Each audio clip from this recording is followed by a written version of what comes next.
بسم اللہ الرحمن الرحیم۔ میں ہوں عارف حمید بٹی، ایک عام شہری، اور آپ دیکھ رہے ہیں یوٹیوب چینل۔ جیسے جیسے ملک میں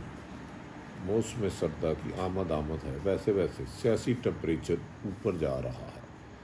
اس میں خاصی ہیٹ نظر آ رہی ہے۔ اپوزیشن کا دعویٰ ہے کہ وہ حکومت ختم کر کے ہی احتجاج کا سلسلہ بند کرے گی۔ اس سلسلے میں مریم نواز نے تو یہاں تک کہہ دیا ہے کہ جنوری سے پہلے پی ٹی آئی کی حکومت اس ملک میں نہیں رہے گی۔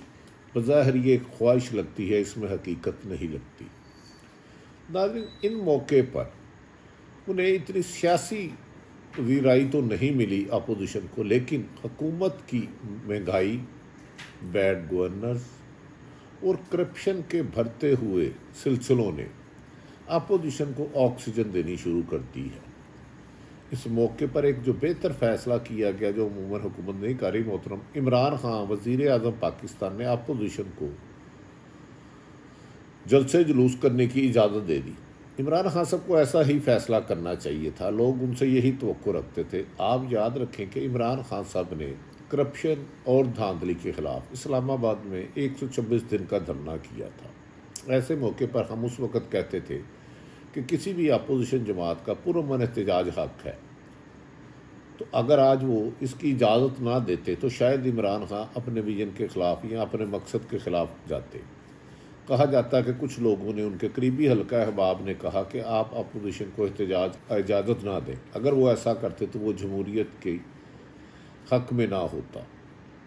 پرامن احتجاج ہر سیاسی جماعت کا حق ہے۔ اب دیکھنا یہ ہے کہ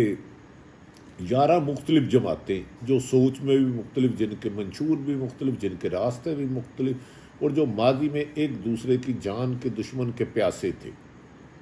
کیا اکٹھے ہو کر جلسوں سے لے کر احتجاجی ریلیوں سے لے کر دھرنے تک اکٹھے رہ سکتے ہیں یا نہیں رہ سکتے؟ جبکہ ابھی میں کچھ اختلافات ہیں۔ مریم نواز نے کل اپنے ایک انٹرویو میں اپنے چچا پر بھی لیے گئے، جب مقاصد نہ ہوئے تو پھر کر سکے۔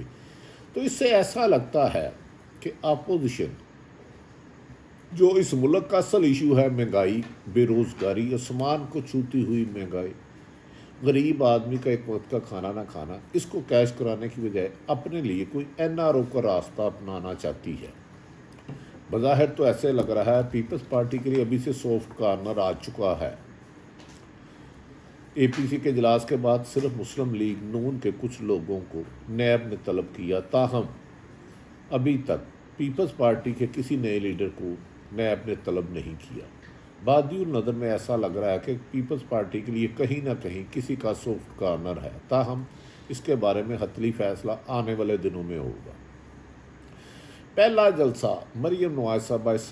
گجرانوالہ میں کر رہے ہیں۔ گجرانوالہ میں اس وقت زیادہ تر اکثریت جماعت مسلم لیگ نون کی ہے، تاہم مسلم لیگ نون کے بارے میں اکثر صاحب علم کا کہنا ہے کہ وہ احتجاجی سیاست پر زیادہ یقین نہیں رکھتے یا جد و جہد سے گریز کرتے ہیں۔ ایک ووٹ بینک تو ضرور ہے، اور اس وقت اپوزیشن جماعتیں، کہا جا رہا ہے کہ بلاول بھٹو لالہ موسیٰ سے ایک ریلی کی قیادت کرتے ہوئے گجرانوالہ پہنچیں گے، اور محترم مریم نواز صاحبہ رائے ونڈ سے قیادت کرتی ہوئی مختلف راستوں سے ہوتی ہوئی گجرانوالہ پہنچے گی۔ یہ جلسہ کتنا بڑا ہوتا ہے یہ اہم نہیں ہے، دیکھنا یہ ہے کہ اس سیاسی جلسے میں جو حکومت کے خلاف، حکومت کو گرانا چاہتی ہے اپوزیشن، اس میں اپنا اتحاد کتنا رہتا ہے۔ اس کو پرامن کیا جاتا ہے۔ بعض لوگ تو یہ بھی کہتے ہیں کہ اپوزیشن جماعت کسی نہ کسی طریقے سے ٹکراؤ کی سیاست کرنا چاہ رہی ہے، اور وہ پولیس سے الجھے گی تاکہ اس موومنٹ میں انہیں خون نظر آئے۔ اللہ نہ کرے ایسا ہو، تحریک چلانا ان کا حق ہے، پرامن مریم صاحبہ ہوں، بلاول صاحب ہوں، مولانا فضل الرحمان، کوئی بھی ہو۔ لیکن ناظرین، اس جلسے جلوسوں سے 10 کر لیں گے، 20 کر لیں گے، اس سے تو حکومت نہیں کبھی گرتی ماضی میں۔ ایون کہ خود وزیر اعظم عمران خان صاحب نے جب اس وقت کی حکومت مسلم لیگ نون کے خلاف کیا تو حکومت نہیں گئی، لیکن بہرحال دباؤ میں رہتا ہے۔ پیپلز پارٹی اور نون لیگ اس پی ٹی ایم کی موومنٹ میں زیادہ انحصار کر رہے ہیں مولانا فضل الرحمان کے، کہ وہ طالب علموں کو لائے، مدرسوں کے، اور وہ طالب علم کہا جاتا ہے کہ ٹریننگ یافتہ بھی ہیں اور وہ حکومت کے لیے سخت مشکلات کر سکتے ہیں اگر 1 لاکھ کے قریب اپوزیشن جماعتیں اسلام آباد میں دھرنے کی صورت میں لے جاتی ہیں اور کوئی بڑا اعلان کرتی ہے اسمبلی کی طرف جانے کا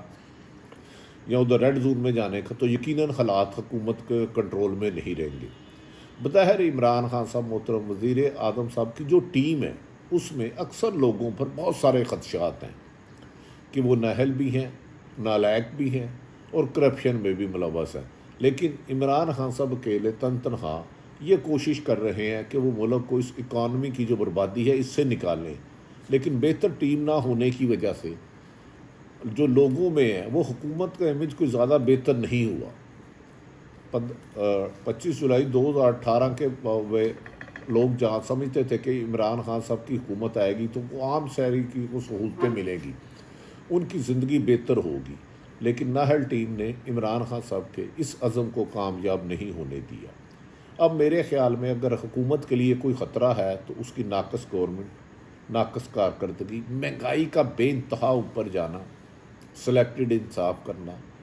کہا یہ جاتا ہے کہ نواز شریف آنے والے دنوں میں یا کسی بھی وقت کوئی بیرونی اشارہ ملنے کے بعد ایک ویڈیو ایسی لیک کریں گے جس کے بارے میں ان کا اپنے موقف کو تائید ملے کہ ان کے خلاف جو 2 فیصلے آئے ہیں جس میں انہیں سزائیں ہوئی ہیں اس میں بعض طاقتوں کا حال تھا۔ اب وہ ویڈیو کون سی لاتے ہیں اس کا پوری قوم کو انتظار ہے، جس کا 2 دفعہ انہوں نے پریس کانفرنس کا اعادہ کرتے ہوئے منسوخ کر دیا، جبکہ بے نظیر اس وقت محترمہ مریم نواز بہت زیادہ اگریسو ہے اور انہوں نے ملاقاتوں کا سلسلہ تیز کر دیا ہے۔ وہ جب بھی تقریر کرتی ہیں یا میڈیا سے گفتگو کرتی ہیں اپنے چچا شہباز شریف کی جو بے پناہ قربانیاں دی، جو بیماری کی حالت میں آج کل دباؤ کا ہے، نیب میں ہے، اپنے چچا کے بیٹے حمزہ شہباز جو اس وقت 1.25 سال سے زیادہ جیل میں، ان کا ذکر نہیں کرتی، وہ زیادہ تر فوکس اپنے والد محترم میاں نواز شریف کو کرتی ہے۔ اس سے ایسا لگتا ہے کہ مسلم لیگ نون کی جماعت میں شریف فیملی میں کچھ اختلافات ہیں، تاہم شریف فیملی اس کی بالکل تردید کرتی ہے اور وہ کہتے ہیں فیملی کے طور پر ایک ہے، لیکن جب مریم کی گفتگو سنیں تو اس میں 95% میاں نواز شریف کی قربانیوں کا تذکرہ ہوتا ہے، شہباز شریف اور حمزہ شہباز اور سلمان شہباز کی قربانیوں کو نظر انداز کر دیا جاتا ہے۔ گھر کا اگر یہ اختلاف ہے تو یقیناً یہ تحریک کے لیے بھی ناکامی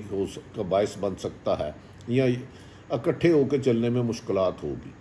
کہا یہ جا رہا ہے کہ مولانا فضل الرحمان دونوں جماعتوں سے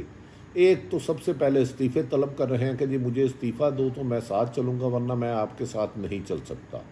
دوسری طرف ان کی ڈیمانڈ کچھ اور ہے، ان کا کہنا ہے کہ دھرنا دینا آسان کام نہیں ہے، اس میں بے پناہ پیسوں کا استعمال کیا جاتا ہے اور وہ پیسوں کی مجھے گارنٹی ہر طریقے سے دی جائے۔ آج اور کل روزانہ پیپلز پارٹی اور نون لیگ جو کل ایک دوسرے سے دستوں گریباں تھے، ایک دوسرے کو برا بلا کہتے تھے، الٹا لٹکا دیں گے یا اور بھی سنگین نظامت لگاتے تھے، آج شیر و شکن ہو کے اکثر کٹھے بیٹھ کے پریس کانفرنس کرتے ہوئے نظر آتے ہیں۔ کاش حکومت اور اپوزیشن اپنا اپنا رول ادا کرے، لیکن مہنگائی جیسے جن کو قابو کرنے کے لیے بھی اکٹھے بیٹھ کے عوام کی زندگی کی بھی بہتری کرے۔ نواز شریف جو بھی انہیں باہر سے طاقت سے اشارے ہیں ان کے کہنے پہ کامیاب ہوتے ہیں کہ نہیں، بظاہر بادی النظر میں غیر جانبدار حلقے کہتے ہیں حکومت عمران خان صاحب کی حکومت کو اپوزیشن کی تحریک سے ابھی کوئی خطرہ نہیں، تاہم وہ یہ بھی کہتے ہیں کہ اگر بڑی تعداد میں لوگ اسلام آباد جا کے دھرنا دیتے ہیں تو عمران خان صاحب کو حکومت بچانا خاصا مشکل ہو جائے گا، کیونکہ بعض حلقے جو اس ملک کے اہم حلقے ہیں ان کا یہ خیال ہے کہ عمران خان صاحب کو جو موقع دیا گیا تھا، جو عوام کو الیکشن کے ذریعے وہ کامیاب ہو کر آئے تھے، عوام میں وہ اپنی مقبولیت کھوتے جا رہے ہیں ڈیو ٹو وہی مہنگائی، بے روزگاری، لا قانونیت۔ ناظرین، آنے والے دنوں میں جیسے جیسے سردی بڑھے گی ویسے ویسے ملک کا سیاسی ماحول گرم ہوگا۔ اس گرم ماحول کے بعد نتائج کیا نکلتے ہیں یہ جنوری اور فروری اہم ہو سکتا ہے۔ اگر اس دوسری طرف آج جو سب سے اہم بات ہے، پاکستان وزیر اعظم کے مشیر معید یوسف نے بھارت کو بے نقاب کر دیا کہ اے پی سی سے لے کر پاکستان میں ہونے والی تمام دہشت گردیوں کے شواہد